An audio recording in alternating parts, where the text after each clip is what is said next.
Cartoon TV. शरारती गिलहरी। किसी जंगल में चुनचुन नाम की शरारती गिलहरी अपनी माँ किट्टू के साथ रहती थी। चुनचुन कभी भी किट्टू की बात नहीं मानती थी। चुनचुन की हरकतों से जंगल के सभी जानवर बहुत परेशान रहते थे। एक दिन चुनचुन पेड़ पर खेल रही थी और उसी पेड़ पर फर्राटा नाम का एक बंदर भी सो रहा था। फर्राटा को देख चुनचुन ने अपनी माँ से कहा, माँ, ये बंदर हमारे पेड़ पर क्यों सो रहा है? ये पेड़ तुम्हारा कब से हो गया चुनचुन? सोने दो उसे। लेकिन माँ, जंगल में और भी तो पेड़ हैं। इससे कहो किसी दूसरे पेड़ पर जाकर सोए। चुनचुन, जैसे ये जंगल सबका है, वैसे ही ये पेड़ भी सबका है। इसीलिए तुम इस पेड़ से उसे नहीं हटा सकती। किट्टू ये बोलकर चली गई, लेकिन चुनचुन को एक शरारत सूझी। वो बंदर के पास पहुंची। उसने बंदर की पूंछ को पेड़ की टहनी से बांध दिया। उसके थोड़ी ही देर बाद जब फर्राटा बंदर सोकर उठा तो उसने दूसरी टहनी पर छलांग लगाने की कोशिश की, लेकिन उसकी पूंछ बंधी होने के कारण वो दूसरी टहनी तक नहीं पहुंच सका और वहीं पेड़ से उल्टा लटककर चिल्लाने लगा, बचाओ, बचाओ, मैं यहाँ पेड़ पर उल्टा लटक गया हूँ, बचाओ। फर्राटा के चिल्लाने की आवाज सुनकर सभी जानवर वहां आ गए और तभी वहां मौजूद जंगल का राजा शेर सिंह बोला, अरे फर्राटा, तुम इतना चिल्ला क्यों रहे हो? किसी ने मेरी पूंछ टहनी से बांध दी है। लेकिन तुम्हारी पूंछ टहनी से कौन बांधेगा? किसी को क्या मिलेगा ऐसा करके? ये काम उस शरारती चुनचुन ने किया होगा। वो ही जंगल के सभी जानवरों को परेशान करती है। ये बातें किट्टू और चुनचुन पेड़ के ऊपर बैठकर सुन रही थी। इतने में चुनचुन बोली, हाँ, मैंने ही बंदर की पूंछ पेड़ से बांधी है। लेकिन तुमने ये सब क्यों किया? बंदर ने तुम्हारा क्या बिगाड़ा है? जंगल में इतने सारे पेड़ हैं, तो ये बंदर इस पेड़ पर क्यों सोया? ये हमारा पेड़ है। ये सुनकर सभी जानवर हैरान रह गए। तभी हिरन बोला, चुनचुन, एक बात कान खोलकर सुन लो। ये जंगल सबका है, इसलिए यहाँ के पेड़ों पर भी सबका अधिकार है। चुनचुन, अगर अब तुमने जंगल में किसी जानवर को तंग करने की कोशिश की तो मैं तुम्हें इस जंगल से निकाल दूंगा। ये सुनकर किट्टू जल्दी से बोल पड़ी, नहीं नहीं महाराज, चुनचुन अभी छोटी है, उसको माफ कर दीजिए। आज के बाद वो ऐसी शरारत कभी भी नहीं करेगी। मैं अभी फर्राटा की पूंछ खोल देती हूँ। ये कहकर किट्टू फर्राटा बंदर की पूंछ पेड़ की टहनी से खोलने लगी और तभी फर्राटा बंदर पेड़ से गिर गया। इतने में शेर सिंह बोला, किट्टू, किट्टू, समझा देना अपनी बेटी को। ये उसके लिए आखिरी चेतावनी है। ये बोलकर शेर सिंह और जंगल के बाकी जानवर वहां से चले गए और किट्टू ने चुनचुन से कहा, चुनचुन, तुम ये शरारतें करना कब छोड़ोगी? तुम्हारी ये नासमझी किसी दिन तुम्हारे लिए मुसीबत बन जाएगी, समझी? किट्टू की बात का चुनचुन पर कोई असर नहीं हुआ। ऐसे ही कुछ दिन बीत गए कि तभी किट्टू को किसी काम से जंगल से बाहर जाना पड़ गया और उसने चुनचुन से कहा, चुनचुन, मैं एक जरूरी काम से जंगल के बाहर जा रही हूँ, लेकिन तुम यहाँ किसी को परेशान मत करना और जंगल से कहीं दूर मत जाना। ठीक है माँ, आप चिंता मत करो, मैं किसी को परेशान नहीं करूँगी।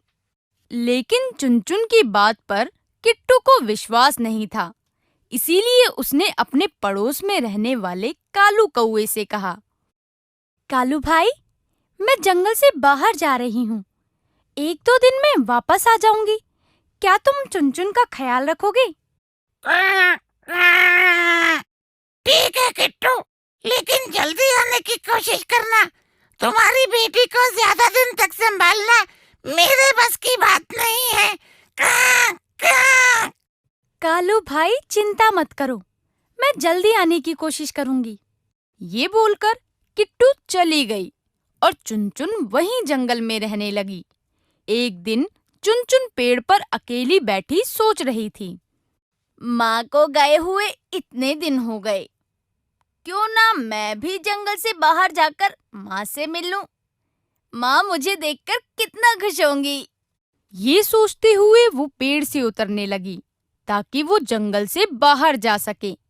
लेकिन पेड़ से उतरते हुए उसे कालू ने देख लिया और वो बोला, चुनचुन, तुम कहाँ जा रही हो? पेड़ से नीचे क्यों उतर रही हो? कहीं नहीं कालू अंकल, मैं तो बस पानी पीने जा रही थी। पानी पीकर जल्दी आ जाऊंगी। ठीक है, जाओ, लेकिन जल्दी आ जाना, रात होने वाली है।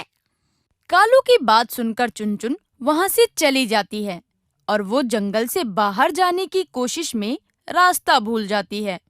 अब उसे दूर दूर तक कोई नहीं दिखाई देता जिससे वो रास्ता पूछ सके। उधर किट्टू जब पेड़ पर वापस आई तो उसे चुनचुन कहीं नहीं दिखाई दी। उसने कालू से पूछा, कालू भाई, चुनचुन कहाँ है? उसने थोड़ी देर पहले मुझसे कहा था कि वो पानी पीने जा रही है।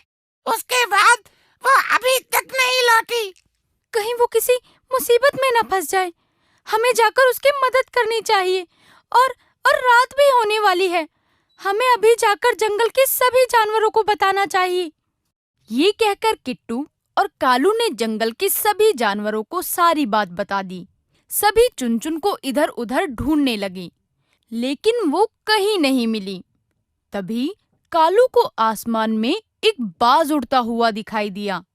तभी कालू ने कहा, वो देखो, आसमान में बाज उड़ रहा है। इस समय ये बाज आसमान में क्या कर रहा है?